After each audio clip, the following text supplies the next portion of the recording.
बिस्मिल्लाहिर्रहमानिर्रहीम अस्सलाम वालेकुम। आप देख रहे हैं पंजाब डिजिटल, मैं हूं रजब अली भट्टी। अगर बात करें तो आपने एक देखा होगा कि जो शोरकोट में वाकया पेश आया था पांच बच्चों के साथ उनको अगवा किया गया, उनके साथ नाजेबा हरकत जो हैं वो करवाई गई, उनकी वीडियो बनाई गई। उसके ऊपर जो है झांग पुलिस ने उसका जो वो मुल्जमान थे उनको गिरफ्तार करने पर डीपीओ झांग की जानिब से जो एसएचओ शोरकोट सिटी हैं वासिफ नौल साहब, उनको शाबाश भी दी गई और बर वक्त ये जो एक्शन लिया गया है इस बारे में एसएचओ का एक छोटा सा शार्ट सा क्लिप है वो, और साथ में जो वालिद का क्लिप है वो देखिए कि वो वालिद कितना एक मुतमिन है जो इसके ऊपर है।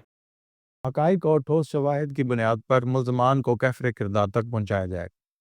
पुलिस ने हमारी तवक्कुआत से बढ़कर हमारे साथ तावन किया है और उन्होंने ना सिर्फ हमारे बच्चों को बाज़याब करवाया बल्कि मरकज़ी मुल्ज़िम तीनों को उन्होंने गिरफ़्तार भी किया है, जिसकी हम बेहद शुक्रगुज़ार हैं। अच्छा, ये आपने एक जो साथ वाली विंडो में एसएचओ साहब का, जो एसएचओ शोरकोट सिटी है, उनका भी बयान सुना है। साथ में एक उस बच्चे का वालिद है जिसका ये एक बयान सामने आया है। उसने भी मकसद है कि पुलिस के ऊपर जो है वो अपना ख्याल किया है कि पुलिस ने हमारे साथ बड़ा अच्छा वर्क किया है, काम किया है कि हमारे जो मुल्ज़मान हैं उनको भी गिरफ्तार कर लिया है। इसमें 5 तुलबा को हिफ्ज़ बेजा में रखकर बदतरीन तशद्दुद और जबरन नाजेबा हरकत पर मजबूर करने पर वीडियो का वाक़या पेश आता है।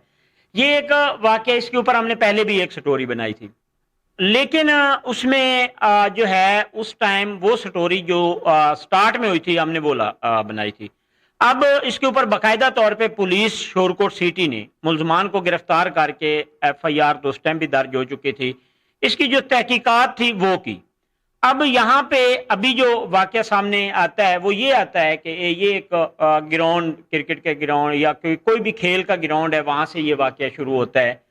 और ये जो शख्स है जो इस टाइम मुल्ज़मान है, 3 मुल्ज़मान पुलिस कस्टडी में मौजूद हैं और उनमें एक अरकम नामी शख्स है, उसके साथ 2 उसके साथी हैं। यहाँ इन्होंने जुमे का दिन था और इन बच्चों को जो है वो अगवा किया अपने घर में। अब 5 बच्चे थे, इनके ऊपर तशद्दुद भी करते रहे, इनको जो है नाजेबा हरकत भी इनके आपस में करवाते रहे, उसकी वीडियो भी बनाते रहे। आगे अब क्या इनका प्लान था, उसके बाद इनके ऊपर जो है वो तशद्दुद किया गया और इस तरह का तशद्दुद किया गया और उसके ऊपर तकरीबन 7 या सवा 7 बजे 15 कॉल होती है। पुलिस बर वक्त यहाँ पर पहुंचती है। एसएचओ शोरकोट सिटी जो वासिफ नौल साहब हैं, डीएसपी शोरकोट सिटी, ये मौके पर पहुंचते हैं और फौरी मुल्ज़मान को गिरफ्तार कर लेते हैं। उसके बाद दूसरे दिन हमने देखा कि 3, 4, 5 बजे या 6 बजे इसकी एफआईआर भी लॉन्च कर दी गई। मुख्तलिफ चीज़ें आ रही हैं सामने। अब एक चीज़ ये भी आई है कि इस शख्स का जो बेटा था वो छोटा है, उसके साथ उन्होंने कोई इस तरह की हरकत की है, उसकी कोई वीडियो बनाई है, उसकी वजह से वालिद ने जो है ये कदम उठाया और अपने दोस्तों के साथ इन बच्चों के ऊपर तशद्दुद किया और इनके साथ इस तरह का काम किया। अब यहाँ पे 1-2 चीज़ें हैं। अगर कोई भी इस तरह का वाक़या हो जाता है तो आप ये नहीं है कि अपनी अदालत खुद लगा रही, आप पुलिस के पास जाएं। आजकल तो पुलिस इन चीज़ों के ऊपर बहुत ज़्यादा एक्शन ले रही है और ख़ास तौर पे हमारी जो सीएम पंजाब मोहतरम मरियम नवाज शरीफ साहिबा ने और आईजी पंजाब ने सीसीडी बनाई है। आप आए रोज वाक़या सुनते हैं कि कहीं पिस्टल चल जाता है नेफे में, कहीं किसी का बाजू की उंगलियां कट जाती हैं, इस तरह के बड़े वाक़यात हो रहे थे। उनकी रोकथाम के लिए बनाई गई थी। उसकी वजह यह थी कि आप पहले जो है रात के वक्त निकल नहीं सकते थे, शहर से थोड़ा सा दूर जाते थे, या आपसे मोटरसाइकिल छीन जाती थी, या आपसे मोबाइल छीन जाता था, या आपसे पैसे छीन जाते थे। तो इसके ऊपर जो सीसीडी बनाई गई, उस सीसीडी ने जो काम किया, उसकी जो खौफ की अलामत समझी जाने वाली ये सीसीडी है, उसकी वजह से जो चोर डकैत थे वो मस्जिदों का रुख कर गए।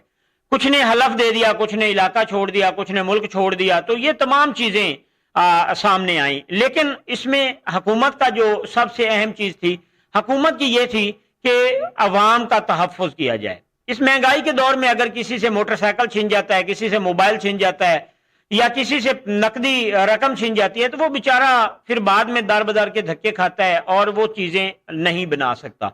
تو ایک تو اس چیز کے لیے سی سی ڈی بنائی گئی تھی. دوسرا یہ جو بچوں والا واقعہ شورکوٹ میں پیش آیا, 5 بچوں کے ساتھ زیادتی کروائی گئی, ان کے ساتھ تشدد کیا گیا, اس چیز کے اوپر جو ہے ڈی پی او جھنگ کیپٹن ریٹائرڈ جو ہیں بلال افتخار کیانی صاحب, انہوں نے سخت ایکشن لیا اور ان ملزمان کو یہ ملزمان اس ٹائم پولیس کسٹڈی میں بھی ہیں اور ان کے خلاف جو قانونی کارروائی ہے وہ بھی کی جا رہی ہے. اب یہاں پہ ایک چیز جو ہے ٹکر ہمارا جو پی آر او گروپ ہے ہمارے جھنگ پولیس کی جانب سے, اس کے اوپر ٹکر بھی دیے گئے ہیں کہ کیپٹن ریٹائر بلال افتخار کیانی کے نوٹس میں تینوں شفاق ملزمان فوری گرفتار ہوئے. شورکوٹ سٹی کی حدود میں پتن روڈ کے قریب سے لاپتہ طلبہ کو بازیاب کروایا گیا. ملزمان کے خلاف اغوا, اجتماعی زیادتی اور تشدد کے سنگین دفعات کے تحت مقدمہ درج کیا گیا. ابتدائی معلومات کے مطابق کھیل کے دوران تلخ کلامی کو مبینہ وجہ اناد قرار دیا گیا. اب یہاں پہ جو ہے یہ ان ٹکروں میں یہ کہا جا رہا ہے کہ کھیل کی وجہ سے, لیکن یہاں پہ ایک چھوٹا سا بچہ ہے, اس بچے کے بیان کی وجہ سے جو ہے وہ دوسرا اینگل ہے کہ جی بچے کے ساتھ ان لوگوں نے بدفعلی کی تھی. پھر جب والد کو پتہ چلا تو اس نے یہ کام کیا. گرفتار ملزم میں ارکم اقبال, عبد المونم اور ابوذر علی شامل ہیں. یہ انٹروگیٹ کیا جا رہا ہے. قانون ہاتھ میں لینے والے کسی رعایت کے مستحق نہیں ہیں. ڈی پی او جھنگ کی جانب سے یہ ٹکر جاری کیے گئے تھے اور اب یہاں پہ مزید اس کی جو تفتیش ہے وہ بھی جاری ہے. ملزمان کے خلاف ایف آئی آر بھی ہو چکی ہے اور جھنگ پولیس, شورکوٹ پولیس کی جانب سے یہ ایک میسج دیا گیا کہ کوئی بھی شخص اگر قانون ہاتھ میں لائے گا تو اس کے ساتھ اسی طرح جو ہے وہ نپٹا جائے گا. وہ آپ کے پاس کوئی بھی اختیار نہیں ہے کہ آپ خود عدالت لگا لیں یا آپ خود اس طرح کی کوئی حرکت کریں. تو آپ کے پاس ایک قانون ہے, آپ اپلیکیشن دے سکتے ہیں, بچے کا میڈیکل دے سکتے ہیں یا اس کا سوشل میڈیا کے اوپر آپ وائرل کروا سکتے ہیں, لیکن اس طرح کی حرکت آپ خود نہیں کر سکتے.